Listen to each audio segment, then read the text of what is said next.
Assalamualaikum warahmatullahi wabarakatuh. Perkenalkan, nama saya Nofriza Yulia, NIM 1914080043. Di sini saya akan mereview materi biofisika topik kedua, yaitu membran sel. Yang pertama, struktur dan fungsi komponen penyusun membran sel. Definisi membran sel. Membran sel adalah fitur universal yang dimiliki oleh semua jenis sel berupa lapisan antarmuka yang disebut membran plasma yang memisahkan sel dengan lingkungan dari luar sel, terutama untuk melindungi inti sel dan sistem kelangsungan hidup yang bekerja dalam sitoplasma.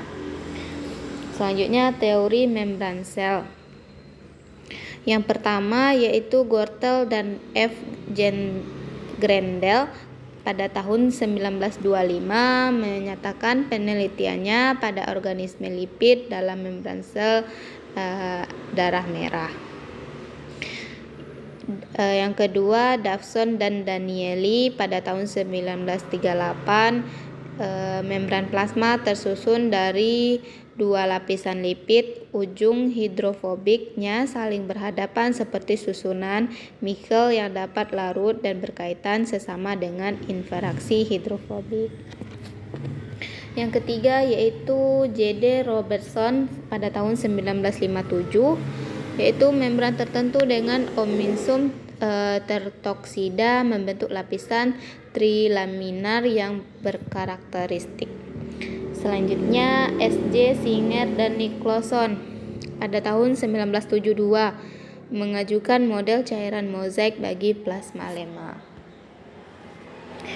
Membran sel. Adapun karakteristik dari membran sel ini, tebal membran sel antara 5 sampai 10 nanometer, diamati dengan mikroskop cahaya tidak terlihat jelas. Membran plasma atau membran sel sangat tipis. Adapun fungsi dari membran sel ini, fungsi membran sel yang lain adalah sebagai reseptor dari rangsangan luar dan sebagai tempat untuk melakukan pertukaran zat transport molekul, serta dapat digunakan sebagai tempat berlangsungnya berbagai reaksi-reaksi kimia. Dalam proses pertukaran zat atau peristiwa keluar masuknya zat yang melakukan membran sel terdiri dari beberapa jenis, yaitu difusi, osmosis, transport aktif, endositosis, dan eksositosis. Nah, komponen penyusun membran sel ini yang pertama yaitu lipoprotein.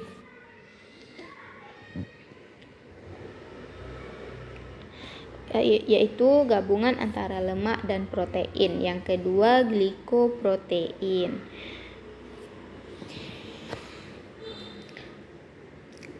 Merupakan senyawa karbohidrat yang berkaitan dengan protein. Yang ketiga, glikolipid.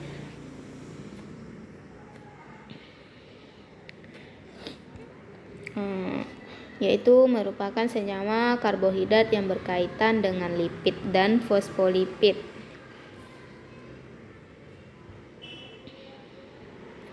Yaitu gabungan antar lemak dan fosfat yang bersifat hidrolifik dengan ujung polar. Nah, poin yang kedua yaitu konsep fisika dalam membran. Yang pertama, biofisika membran. Definisinya adalah ilmu yang mempelajari tentang struktur dan fungsi biologis membran dengan menggunakan metode fisika, komputasi, matematis, dan metode fisika. Mana fokusnya yaitu tentang struktur dan fungsi membran sel, termasuk pembentukan rakit lipid dan penggandaan protein lipid, serta karakteristik mekanismenya dan pengaruhnya terhadap transport paraseluler dan fenomena yang berkaitan dengan bentuk sel. Nah, konsep fisika dalam membran ini yang pertama yaitu hukum Gauss dengan konsep membran, faktor yang mempengaruhi dalam muatan listrik dan digunakan pada proses mikrobasi bakteri pemisahan dengan membran. Adapun keuntungannya, Keuntungan yaitu pemisahan dapat dilakukan secara kontinu, konsumsi energi cenderung rendah dapat berkombinasi dengan proses pemisahan yang lain. Kerugiannya yaitu terjadi polarisasi konsentrasi atau membran fouling, umur membran yang relatif rendah. Adapun prosesnya di situ adanya driving force antara lain gradien konsentrasi, gradien tekanan, gradien suhu, dan gradien potensial listrik. Dan selanjutnya kinerja, permeabilitas dan permeabilitas efisien pemisahan. Dan transfer massa yaitu adanya gaya pendorong atau driving force, hubungan antara driving force GT dengan flux, transfer massa dalam membran, dan pada saat state flux konveksi sama dengan flux difusi. Nah, teori perpindahan dalam membran yaitu proses-proses berbasis membran, yaitu membran dengan gaya dorong tekanan, membran dengan gaya dorong konsentrasi, membran dengan daya dorong termal, membran dengan daya dorong listrik, proses hibrida. Itu pendekatan transport dalam membran. Yang pertama dengan teori black box, transport melalui membran berpori, transport melalui membran tak berpori, dan transport melalui membran penukar ion. Yang ketiga yaitu konsep transport aktif pada membran. Transport aktif merupakan pergerakan senyawa menembus membran dari daerah berkonsentrasi rendah ke berkonsentrasi tinggi, melawan gradien konsentrasi. Energi terutama bersumber pada ATP.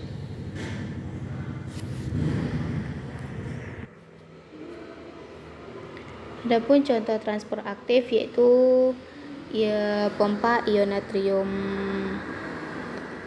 natrium dan kalsium. Transport aktif tahapannya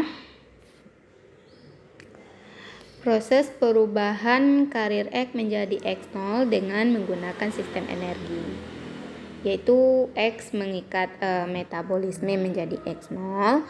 Kompleks bergerak menuju ke bagian dalam dan dipengaruhi perubahan lingkungan. A mengalami perubahan kimia terjadi pada peristiwa fosforalisasi, diubah kembali seperti struktur semula pada saat dilepas ke dalam sel. Contohnya yaitu pompa ion natrium dan kalium.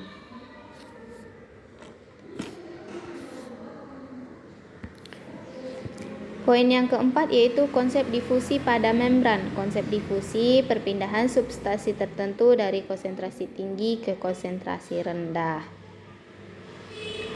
Berdasarkan menurut kemiringan gradien konsentrasi tak memerlukan energi ATP. Difusi terbagi atas difusi sederhana dan difusi bebas. Ini adalah difusi sederhana dan ini difusi bersyarat. Nah, difusi bebas ini bergerak searah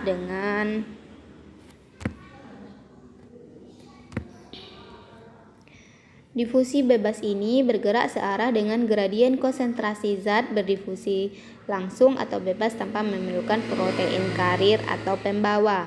Nah, metabolit dengan berat molekul yang kecil.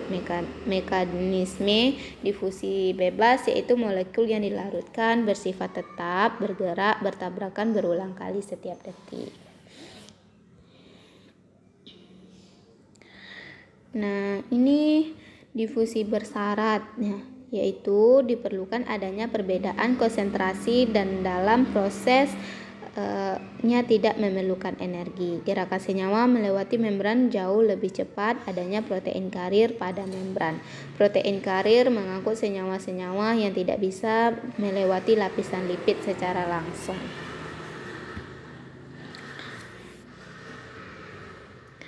Tahapan difusi, tahapan awal yaitu tahapan pengenalan dari molekul metabolit yang akan mengalami transport ke dalam sel dengan protein karir. Tahapan peningkatan yaitu molekul karir yang terdapat di dalam membran akan membentuk kompleks spesifik dengan metabolit yang berada di luar membran. Tahapan gerakan yaitu gerakan dari kompleks tersebut kebanyakan yang lebih dalam dari membran. Cara gerakannya dapat melalui mekanisme difusi, rotasi, dan sebagainya. Tahapan pelepasan metabolit ke dalam sel melalui mekanisme asosiasi, disosiasi, dan translokasi. Nah, adapun faktor yang mempengaruhi konsep difusi pada membran ini yaitu gradien konsentrasi di sepanjang membran, potensial listrik di sepanjang membran, koefisien permeabilitas zat terlarut terhadap membran, gradien tekanan hidrostatik di sepanjang membran, dan temperatur. Kita masuk ke poin selanjutnya yaitu konsep osmosis pada membran. Osmosis yaitu proses keluar masuknya air melalui membran plasma yang bersifat selektif permeabel, bergerak dari konsentrasi rendah ke konsentrasi tinggi. Mekanisme osmosis yaitu sel hewan. Pada sel hewan, jika konsentrasi zat terlarut di dalam sel lebih rendah dari konsentrasi zat terlarut di luar sel atau sel dalam keadaan hipotonis. Kegiatan osmosis dilihat dari adanya perpindahan molekul zat pelarut dari luar yang masuk ke dalam sel. Nah, mekanisme pada sel tumbuhan yaitu jika sel tumbuhan dalam keadaan hipotonis atau molekul zat terlarut di dalam sel lebih rendah daripada di luar sel, mekanisme osmosis yang terjadi adalah masuknya molekul zat pelarut dari luar ke dalam tumbuhan sel. Poin selanjutnya yaitu volume transport melalui membran. Osmosis, gerakan molekul air melintasi membran yang bersifat semipermeabel menuruni gradien konsentrasi air. Semipermeabel adalah permeabel selektif terhadap molekul-molekul tertentu. Molekul air berpindah dari larutan yang kurang dekat menuju larutan yang lebih pekat.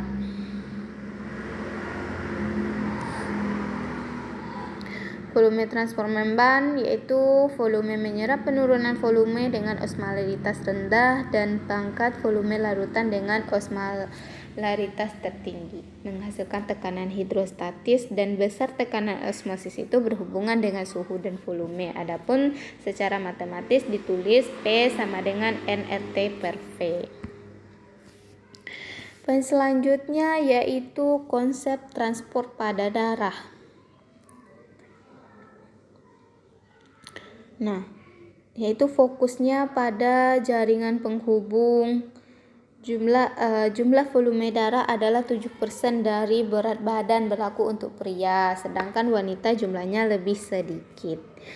Nah, jaringan penghubung itu komunikasi antar sel dalam tubuh dengan lingkungan, seperti membawa oksigen, zat-zat gizi, sekresi hormon, dan lainnya.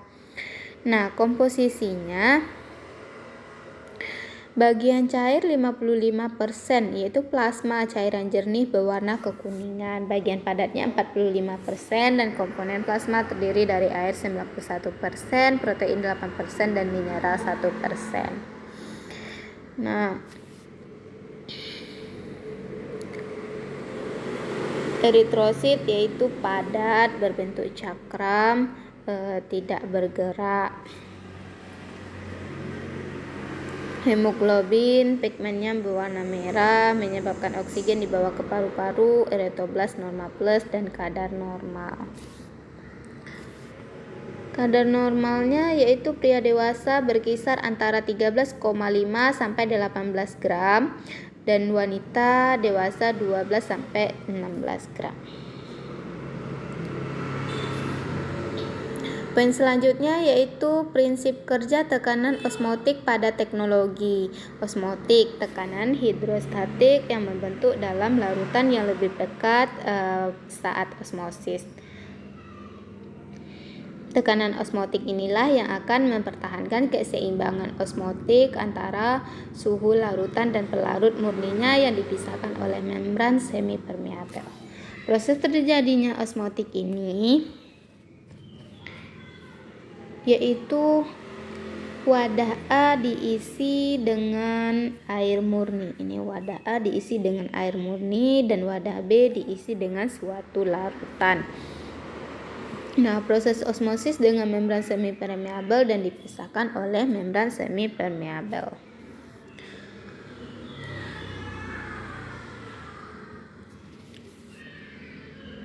Adapun prinsip kerjanya yaitu penerapan tekanan osmotik, yaitu terasa haus saat makan makanan asin, dapat membantu mengawetkan makanan, dapat membunuh keong atau siput.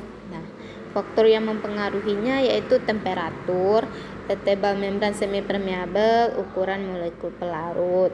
Nah, tekanan osmotik dalam sel darah yaitu hipotonik dan hipertonik.